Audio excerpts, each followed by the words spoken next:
Hey, this is Nikki, aka Kiwi Cruisette.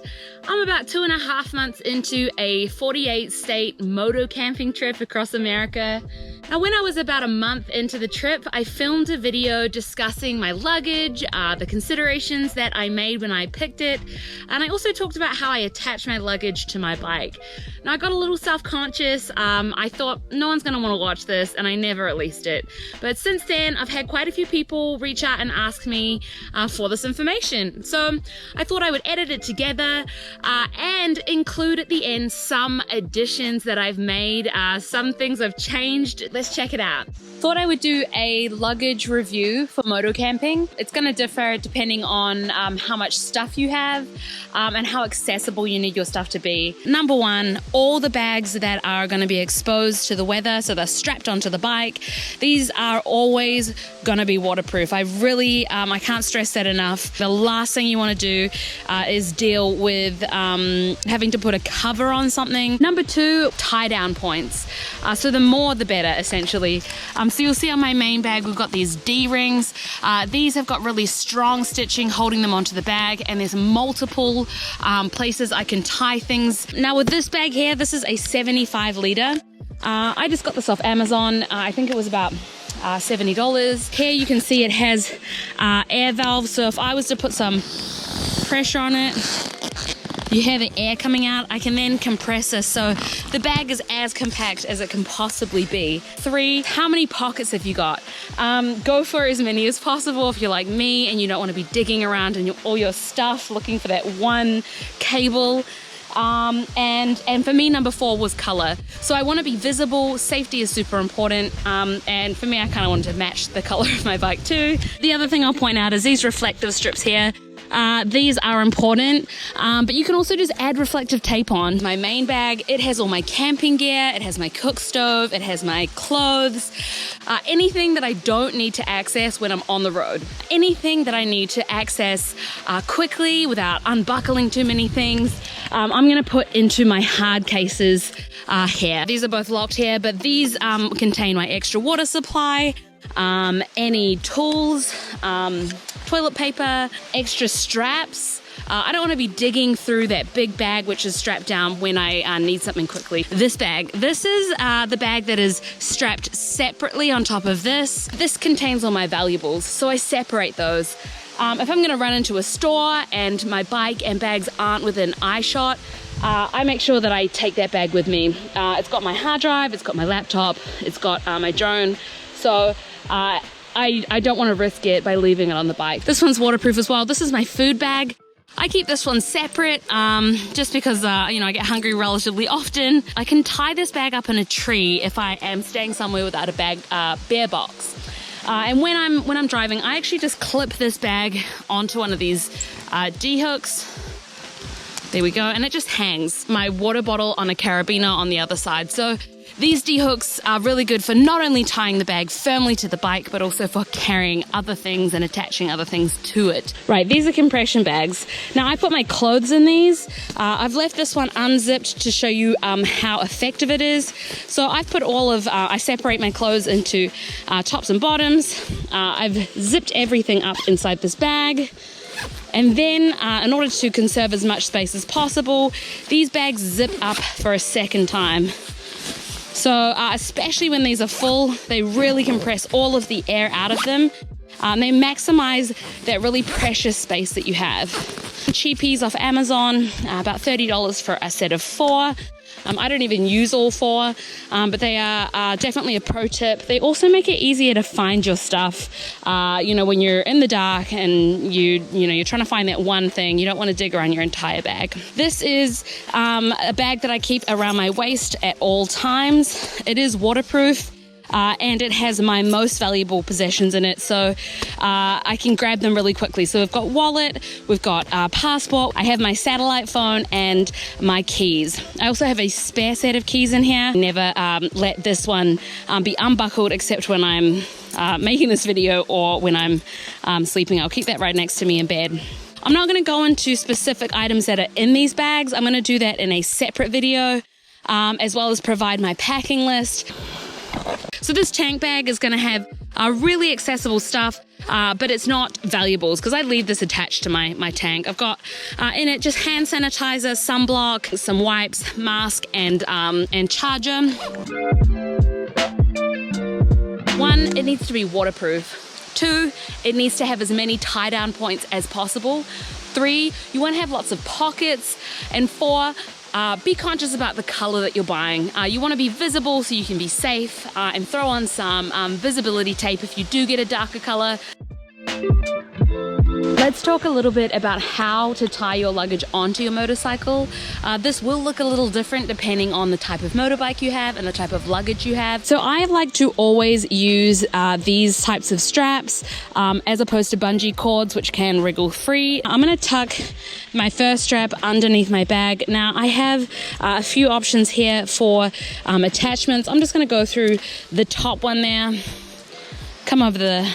Oh, so yes, this is my first tip, is you do not want your straps to be twisted in any way. There we go. So that is all flush. My buckle is at the top. I'm gonna want to be able to pull down on it when I'm tightening. So I always have that one at the top. Okay, and now I'm gonna find a tie down point.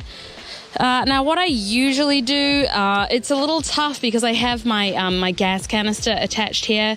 I would often put it through this small gap here, but I don't have that option right now, so I'm going to put it through here. Ideally you don't want to attach it to a place where it can move around a lot. So it goes through there, and it's important to have it go up through one of these D hooks on the bag. There we go. All right, so now we've got 2 points of attachment to the bag and 1 point of attachment to the bike. So these straps I've bought, I just bought them from the hardware store, and I bought all the parts separate and attached them myself, which is why they look a little rough around the edges. All right, so now I've fed that through. I'm just gonna tighten that up nice and tight. Cool, and I don't need to worry about doing it super tight right now because I want to get the other side on to make it nice and even before I tighten it. So again, we're just gonna repeat that same action.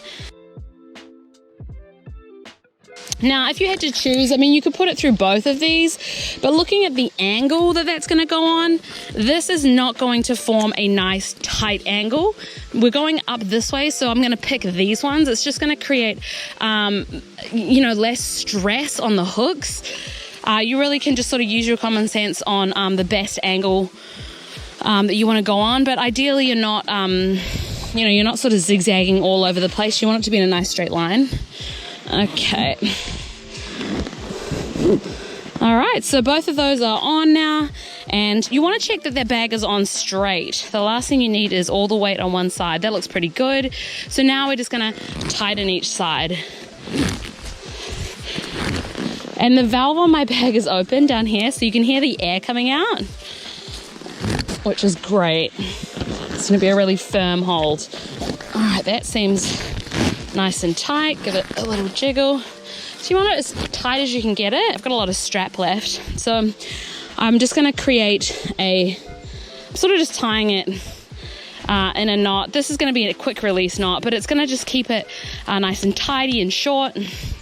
And I just pop it in here, put it under my Velcro. I do not want these flapping around and getting caught in my wheels or anything else. I don't want them scraping along the road. So I just tie them a little shorter and then tuck them away. This is my valuable stuff, so this backpack will come off the bike with me if I go into a store. So I actually attach it separately so that it is easy for me to release it and not have to undo this bag. So with this bag, I actually just attach it to the bottom bag rather than the bike. So again, I'm going to want to put this through the bag. I always try and have 2 points of contact.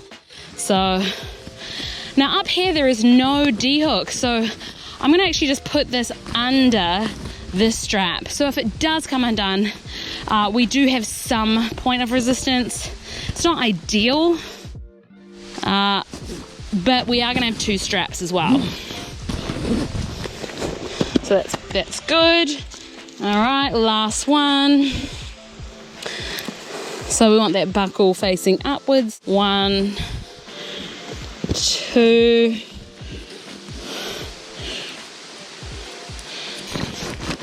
Alright, it's moving a little bit too much. Cool. I just do.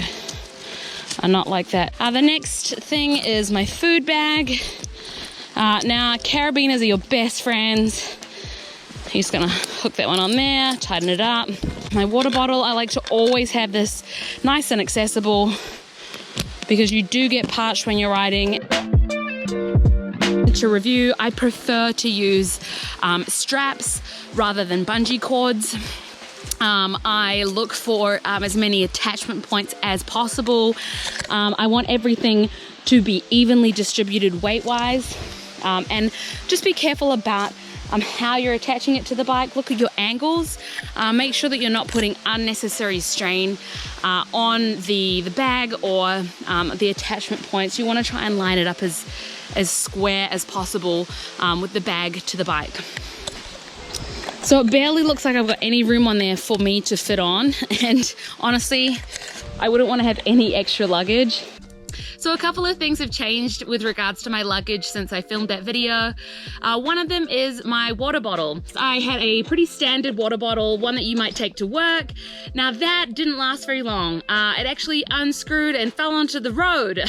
I realized I needed something made for the outdoors and something that's more durable. So now I use this. It is a Hydrapak. Some of my favorite features about it include that it is completely collapsible when I don't have liquid in it, and the attachment point is nice and close to the carabiner, so there is less opportunity for this to swing around in the wind.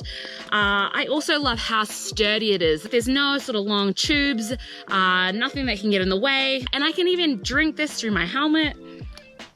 And the best thing is, I think that it could be used as a pillow as well. So it's multi-purpose. Let's see, no leak guarantee, BPA PVC free, plug and play system. I don't know what that means. The one I've got is 3 liters. The other addition that I've made, I have bought a handlebar bag. I used to keep my inverter inside my tank bag. Now this inverter charges all my electronics when I'm on the move. I created a video specially to talk about my electronics and how I charge them. You can take a look at that if you're interested. So I realized I needed a bag that could sit within view sight so I can monitor it. It needs to have good ventilation, so airflow, and it needs to be big enough to hold my inverter, but also the thing I'm charging. So this sits above the headlight and it plugs into my cigarette lighter. So the brand that I've got here is Biltwell. It is the X-Fill 7. I think it's called that because it can hold 7 beer cans. But you'll see it's got lots of points here that you could strap things to, which you know I love. It can zip close. It's also got buckles. You can tighten things to it. You could hold, see my bike's really small. I couldn't hold anything on this. But if you had more space than I do, you could put things underneath this strap, so it's multi-purpose. You'll see I've got my inverter here. Now in it, I've got plugged in my, my drone batteries, so there's adequate room there for those to sit in there, and there's still enough room in here for the fan on the inverter to have some air circulation, and I'll usually keep this open. So not a lot has changed with regards to how I tie my luggage down, with the exception that I now also include my Pacsafe as part of my daily tie down ritual. So I used to just put this security measure on my bag when I needed it. So if I was going on a hike, I would throw it on.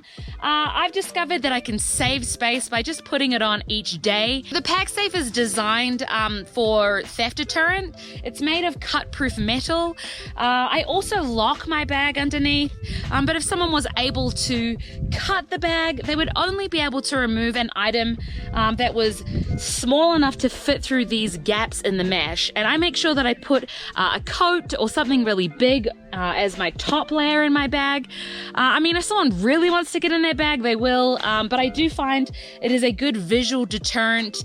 I've never had anyone try and get into my bags, and of course I always take my most valuable things with me. So it's now part of securing my luggage each morning.